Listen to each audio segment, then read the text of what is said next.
কি জানি না, মালিক আমার এই সিজদা কবুল করে নিয়ে মাফ করে দেন।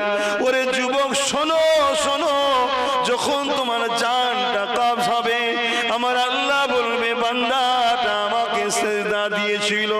যেমন মায়ের স্তন পান করতে থাকে বাচ্চা, মা বাচ্চার মুখ থেকে স্তন বার করে নেয়, বাচ্চা বুঝতে পারে না, ওই রকম তোমার জান কবজ হবে, কেউ বুঝতে পারবে না। দেখো আমাদের বোঝানো কাজ বাবা, তোমাকে তো আমি জোর করে ধরে নিয়ে আসতে পারি না, আর কিভাবে বুঝাবো আমার ভাইদেরকে? সব থেকে বড় ইবাদত নামাজ। সেই নামাজ আমাদের ঘরের ছেলেরা দৈনিক 5 ওয়াক্ত 5টাই পড়ে না, 24 ঘন্টায় একবারও সিজদা দেয় না আমাদের ঘরের ছেলে, আমাদের ভাই, আমাদের ভাই। নিজের বিবেককে প্রশ্ন করো, তুমি কি ঠিক করছো?